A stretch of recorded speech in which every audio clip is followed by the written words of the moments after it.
ಕರಾವಳಿ ಜಿಲ್ಲೆಗಳಲ್ಲಿ ಮತ್ತೆ ಮಳೆರಾಯನ ಅಬ್ಬರ ಮುಂದುವರೆದಿದೆ. ಕರಾವಳಿ ಭಾಗದಲ್ಲಿ ಆರೆಂಜ್ ಅಲರ್ಟ್ ಘೋಷಣೆಯಾಗಿದೆ. ಆದರೆ ಇನ್ನೊಂದು ಕಡೆ ಉತ್ತರ ಕರ್ನಾಟಕದ ಭಾಗದಲ್ಲಿ ಮಳೆ ಇಲ್ಲದೆ ಸಂಕಷ್ಟ ಎದುರಾಗಿದೆ.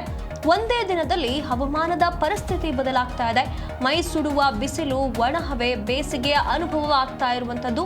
ಇನ್ನೊಂದು ಕಡೆ ಕರಾವಳಿ ಭಾಗದಲ್ಲಿ 28ರವರೆಗೂ ಕೂಡ ಈಗ ಮಳೆ ಅಲರ್ಟ್ ಮಾಡಲಾಗಿರುವಂತದ್ದು, ಆರೆಂಜ್ ಅಲರ್ಟ್ ಘೋಷಣೆ ಮಾಡಲಾಗಿರುವಂತದ್ದು. ಹಾಗಾಗಿ ರಾಜ್ಯದ ವಿವಿಧ ಭಾಗಗಳಲ್ಲಿ ಹವಾಮಾನ ವಿವಿಧವಾಗಿರುವಂತದ್ದು. ಇನ್ನೊಂದು ಕಡೆ ಮಲೆನಾಡಿನ 12 ಜಿಲ್ಲೆಗಳಿಗೆ ಯೆಲ್ಲೋ ಅಲರ್ಟ್ ಘೋಷಣೆ ಮಾಡಲಾಗಿದೆ. ಹಾಗೆ ಜನರಿಗೆ ಎಚ್ಚರಿಕೆಯನ್ನ ಕೂಡ ನೀಡಿರುವಂತದ್ದು. ಒಂದು ಕಡೆ ಇಲ್ಲಿ ಮಳೆಯ ಅಬ್ಬರ ಜೋರಾಗಿದ್ರೆ, ಮತ್ತೊಂದು ಕಡೆ ಉತ್ತರ ಕರ್ನಾಟಕದ ಭಾಗದಲ್ಲಿ ಮಳೆಯಿಲ್ಲದೆ ಜನರು ಪರದಾಡ್ತಿದ್ದಾರೆ.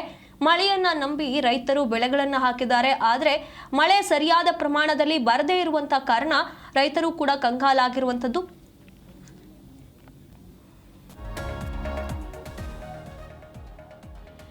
ಈ ರೀತಿಯಾಗಿ ಇಷ್ಟೆಲ್ಲ ಸಮಸ್ಯೆಗಳಿದೆ. ಇದರ ಬಗ್ಗೆ ಮಾಹಿತಿಯನ್ನು ನೀಡೋದಕ್ಕೆ ನಮ್ಮ ಪ್ರತಿನಿಧಿ ಭವ್ಯ ಸುನಿಲ್ ನಮ್ಮ ಜೊತೆ ಇದ್ದಾರೆ. ಭವ್ಯ, ಈಗ ಕರಾವಳಿ ಭಾಗಗಳಲ್ಲಿ ಒಂದು ಕಡೆ ಮಳೆರಾಯನ ಅಬ್ಬರ ಹೆಚ್ಚಾಗ್ತಾ ಇದೆ, ಇನ್ನೊಂದು ಕಡೆ ಉತ್ತರ ಕರ್ನಾಟಕದ ಭಾಗದಲ್ಲಿ ಮಳೆ ಇಲ್ಲದೆ ಸಂಕಷ್ಟ ಎದುರಾಗ್ತಾ ಇರುವಂತದ್ದು. ಹಾಗಾದ್ರೆ ಕರಾವಳಿಯ ಯಾವ ಭಾಗಗಳಲ್ಲಿ ಯಾವೆಲ್ಲ ಅಲರ್ಟ್ಗಳನ್ನ ಘೋಷಣೆ ಮಾಡಲಾಗಿದೆ ಅಂತ?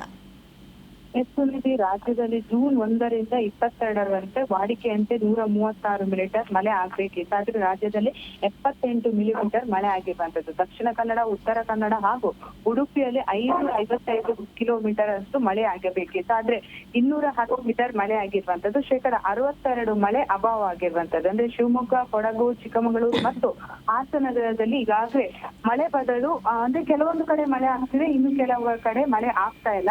ದಕ್ಷಿಣ ಕರ್ನಾಟಕದ ವ್ಯಾಪ್ತಿಯ ಜಿಲ್ಲೆಗಳಲ್ಲಿ ಕೂಡ 53 ಜಿಲ್ಲೆಗಳಲ್ಲಿ ಮಳೆ ಬೀಳಬೇಕಿತ್ತು. ಆದ್ರೆ 52 ಜಿಲ್ಲೆಗಳ ಪೈಕಿ ಕೆಲವೊಂದು ಕಡೆ ವಾಡಿಕೆಯಷ್ಟು ಮಳೆ ಆಗಿರುವಂತದ್ದು. ಪ್ರಮುಖವಾಗಿ ಈಗಾಗಲೇ ರಾಜ್ಯದಲ್ಲಿ ರೈತರು ಅಂದ್ರೆ ಪ್ರಮುಖವಾಗಿ ಜೂನ್, ಜುಲೈ, ಆಗಸ್ಟ್ ಬಂದ್ರೆ ರೈತರು ಬಿತ್ತನೆಯ ಕೆಲಸವನ್ನ ಮಾಡ್ತಾರೆ. ಆದ್ರೆ ಈ ಸಂದರ್ಭದಲ್ಲಿ ಕರ್ನಾಟಕದಲ್ಲಿ 45% ಮಳೆ ಕೊರತೆ ಉಂಟಾಗಿರುವಂತದ್ದು.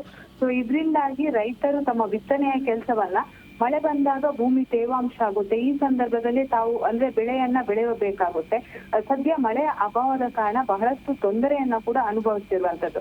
ಈಗಾಗಲೇ ಇದರ ಬಗ್ಗೆ ಎಕ್ಸ್ಪರ್ಟ್ಗಳು ಕೂಡ ಹೇಳ್ತಾ ಇದ್ದಾರೆ. ಯಾಕಂದ್ರೆ ಸದ್ಯ ಪರಿಸರ ನಾಶ ಕೂಡ ಇದಕ್ಕೊಂದು ಕಾರಣ ಅಂತ ಹೇಳ್ಬೋದು. ಯಾಕಂದ್ರೆ ಪ್ರಮುಖವಾಗಿ ಫೆಬ್ರವರಿ, ಮಾರ್ಚ್, ಏಪ್ರಿಲ್ ಬಂತಂದ್ರೆ ಮೇ ಸಂದರ್ಭದಲ್ಲಿ ಮಳೆ ಬಂದೇ ಬರುತ್ತೆ.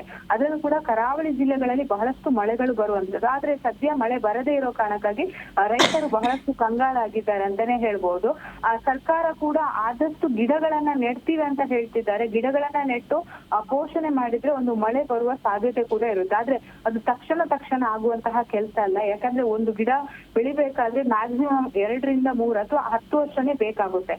ಸದ್ಯ ಇರುವಂತಹ ಗಿಡಗಳನ್ನ ಕೂಡ ಕಡಿದಿರುವ ಕಾರಣಕ್ಕಾಗಿ ಬಹುತೇಕ ಕಡೆಗಳಲ್ಲಿ ಈಗಾಗಲೇ ಮಳೆ ಬರ್ತಾ ಇಲ್ಲ. ಆದ್ರೆ ಸದ್ಯ 7 ದಿನ ಹಲವು ಜಿಲ್ಲೆಗಳಲ್ಲಿ ಭಾರಿ ಮಳೆ ಮುನ್ಸೂಚನೆಯನ್ನ ಕೂಡ ಹವಾಮಾನ ಇಲಾಖೆ ಕೊಟ್ಟಿರುವಂತದ್ದು. ಅಂದ್ರೆ ಜೂನ್ 21ರಿಂದ 27ರವರೆಗೆ ಕರಾವಳಿಯಲ್ಲಿ ದಕ್ಷಿಣ ಕನ್ನಡ ಆಗಿರ್ಬೋದು, ಉಡುಪಿ ಜಿಲ್ಲೆಗಳಲ್ಲಿ ಅಂದ್ರೆ ಪ್ರಮುಖವಾಗಿ ವರ್ಷ ದಕ್ಷಿಣ ಕನ್ನಡ ಮತ್ತೆ ಉಡುಪಿ ಜಿಲ್ಲೆಗಳಲ್ಲಿ ಮಳೆ ಬರುತ್ತೆ. ಆದ್ರೆ ಉತ್ತರ ಕನ್ನಡ ಜಿಲ್ಲೆ ಆಗಿರ್ಬೋದು, ಬೇರೆ ಬೇರೆ ಕಡೆಗಳಲ್ಲಿ ಮಳೆನೇ ಬರ್ತಾ ಇಲ್ಲ.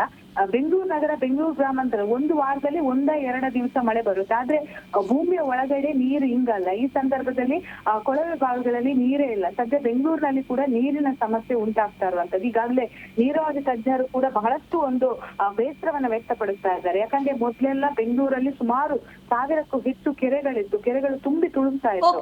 ಈಗಾಗಲೇ ರಾಜ್ಯದ 500 ಗ್ರಾಮದಲ್ಲಿ ಕುಡಿಯುವ ನೀರಿಗೆ ಕೂಡ ಸಮಸ್ಯೆ ಇರುವಂತದ್ದು. ಸೊ ವಾಡಿಕೆಗಿಂತ ಮಳೆ ಆಗ್ತಿಲ್ಲ ಅಂತ ಹೇಳ್ಬೋದು. ಸುನಿಧಿ, ಧನ್ಯವಾದಗಳು ಭವ್ಯ ನಿಮ್ಮೆಲ್ಲ ಮಾಹಿತಿಗಾಗಿ.